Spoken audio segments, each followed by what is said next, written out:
Welcome to first lecture of our string theory. String theory. What is the string theory anyway? So, theory is in work in progress. So, it's be a kind of tricky to say what is string theory. Well, seeing what vibrating string can tell us about the universe, it tells that the universe is composed of vibrating filament of energy expressed in precise mathematical language.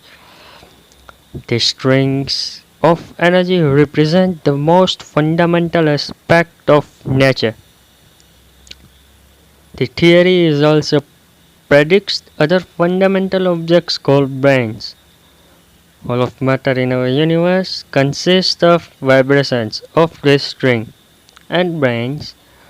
One of the important result of string theory is that gravity is a natural consequence of theory, which is why scientists believe that string theory may hold the answer to possibly gravity with the other force that affect matter.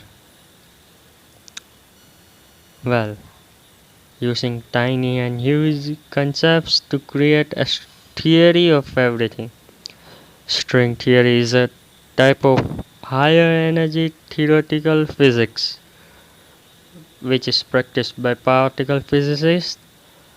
It's a quantum field theory that describes the particles and force in our universe based on aware that special extra dimensions within the theory are warped up into a very small size.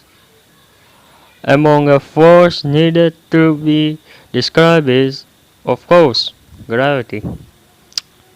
Because string theory is a quantum field theory, this means that the string theory would be a quantum theory of gravity known as quantum gravity.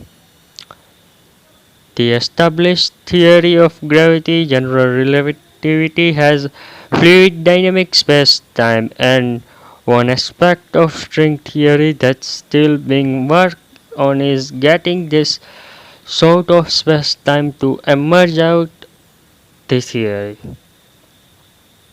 Now, the major achievements of string theory are concepts you can't see. Why?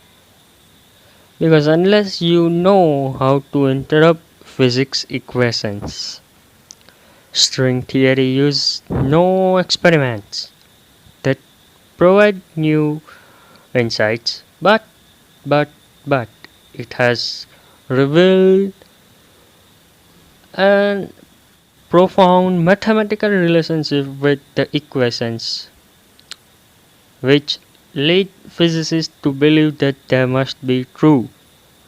These properties and relationships called jargon.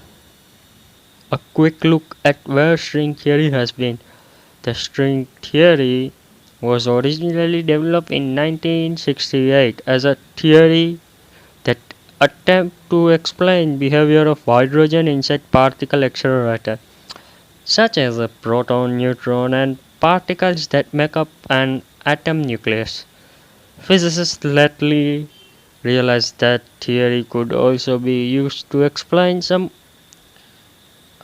aspect of gravity. For more than a decade, string theory was abandoned by most of physicists mainly because it required a large number of extra unseen dimensions. Yeah, large number of dimensions. It rose to again mid 1980s when physicists were able to prove it was mathematically consistent theory. Theory was updated to become a more complex theory. Well, more complex, you can tell that.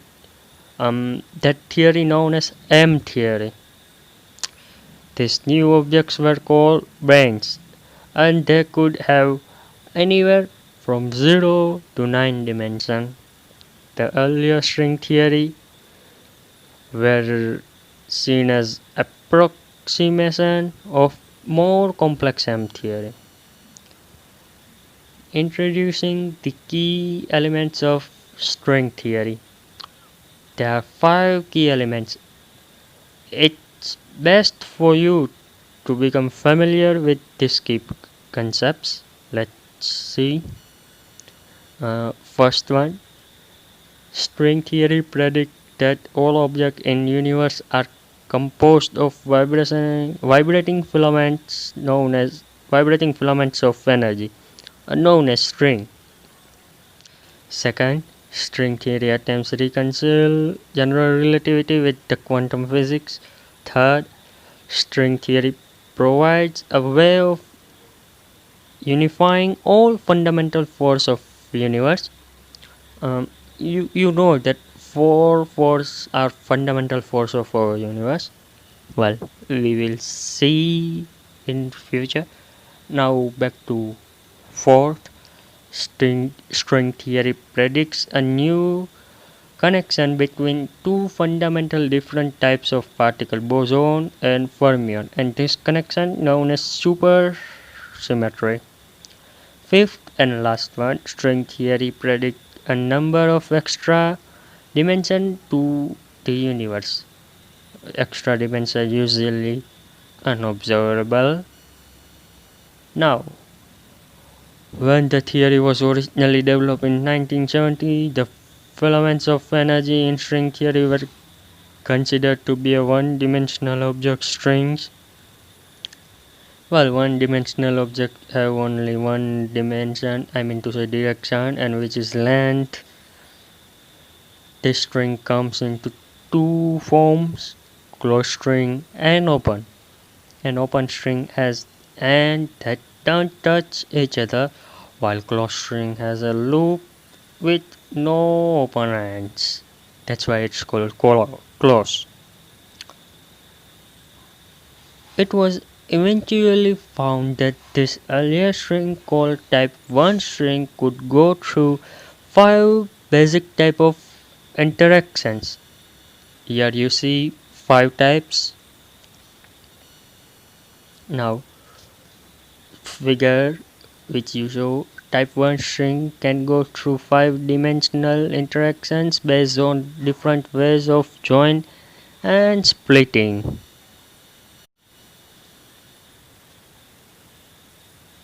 The interactions are based on string theory's ability to have and join and split apart, because the end of open string can join together and form closed string. You can't construct a string theory without closed string. This provides to be important because the closed string have properties that make physicists believe they may be describe gravity. In other words, instead of just being a theory of metaphysics, physicists began to realize that string theory may just be able to explain gravity and the behavior of particles.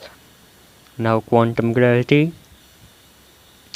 Modern physics has two basic scientific laws, quantum physics and second, general relativity. These two scientific laws represent the radical different fields of study. Quantum physics studies the very small object in nature, while general relativity it studies planet, galaxy, universe, and as a whole. Obviously, gravity affects the small particles too, and relativity accounts for this as well. Theories that attempt to unifying the two theories are theory of quantum gravity and the most promising of all such theories today in string theory. Now, a particle that would carry the force of gravity between the objects. And this is the first lecture of our string theory. Have a good day.